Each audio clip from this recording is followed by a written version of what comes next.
Nessa segunda parte do experimento, nós iremos tentar verificar a influência do sal na densidade da água.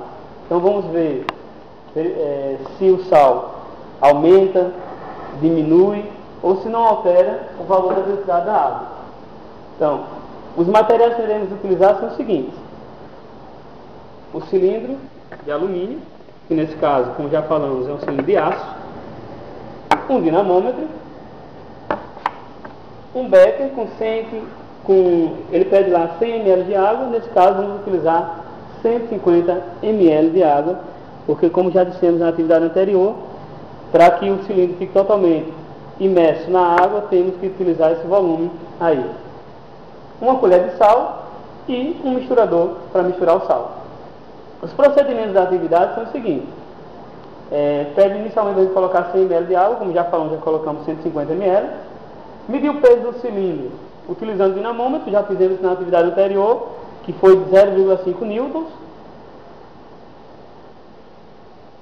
Pegar o cilindro com o dinamômetro e imergir na água para medir o peso aparente, também já fizemos na atividade anterior, que foi de 0,42 newtons. Agora vamos diluir uma colher de sal no becker. Então você coloca aí, eu não estou medindo com a colher, mas você coloca uma quantidade razoável de sal para que a água fique bastante salgada. Agora cuidado para não adicionar muito sal, para não ficar uma quantidade de sal sem diluir e formar então corpo de chão. Então mexa bem para que o sal dilua e ela fique bastante salgada, para você verificar com maior exatidão os valores do experimento e tirar uma conclusão bem mais exata sobre o seu experimento. Então, após mexer, você coloca o cilindro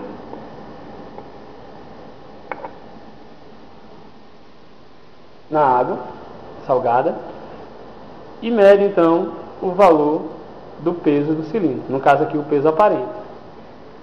Como dá para você verificar, o peso aparente é de aproximadamente 40 gramas-força, o que equivale a 0,4 newtons. Então vamos pegar e colocar. Você coloca na sua tabela, eu vou colocar aqui no quadro o valor do peso aparente na água salgada, 0,4 newtons. Sabemos que o empuxo é dado, nesse caso, pela diferença entre o peso real, que é o peso do cilindro fora da água, menos o peso aparente, que nesse caso aí é o peso aparente, no caso, da água salgada.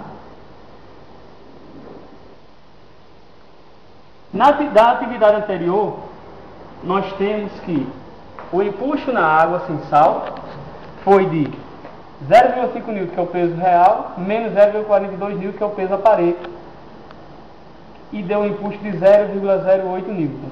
Agora, para a água salgada, nós vamos ter o peso real menos o peso aparente, que nesse caso é o peso aparente na água salgada. O peso real foi de 0,5 newtons e o peso aparente na água salgada foi de 0,4 newtons, o que nos dá um empuxo de 0,1 newton. Comparando o valor do empuxo encontrado na água salgada e o valor do empuxo encontrado na água sem sal, verificamos que o da água salgada é maior do que a água sem sal. Então podemos concluir que o sal influencia sim na densidade da água. Por quê? Da definição do princípio de Arquimedes, o empuxo é igual ao peso do líquido deslocado. Ou seja, vai ser a densidade do líquido vezes o volume do líquido deslocado vezes a aceleração da gravidade. Como o volume do líquido deslocado é o mesmo na água salgada como na água doce, porque o objeto utilizado foi o mesmo, o cilindro de aço, a aceleração da gravidade também tem o mesmo valor, já que é o mesmo local.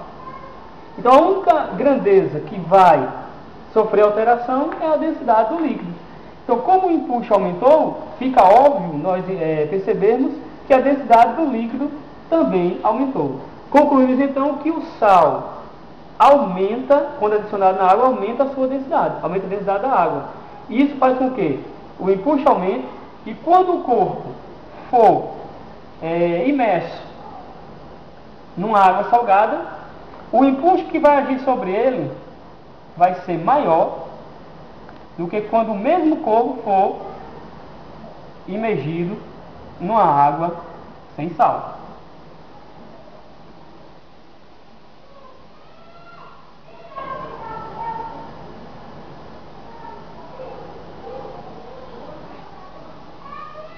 A gente pode verificar isso quando vai tomar banho no mar e quando toma banho num açude, num rio, por exemplo.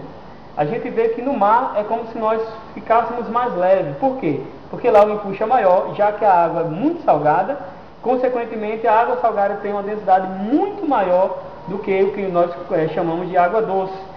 E, nesse caso, o empuxo lá na água salgada é bem maior, fazendo com que o peso aparente nosso seja menor na água salgada. Existe até um mar, lá no Oriente Médio, chamado Mar Morto, porque lá o nome é devido a não existir vida, nem aquática e nem terrestre mesmo, marítima, nem uma vida marítima nesse mar, porque a água é 7 vezes mais salgada do que a água do mar. Lá qualquer pessoa que entrar nesse mar não vai afundar. Por quê? Como a água é muito salgada, 7 vezes mais salgada que a água do mar, o impulso vai ser tão grande que não vai deixar essa pessoa afundar. A pessoa literalmente vai ficar flutuando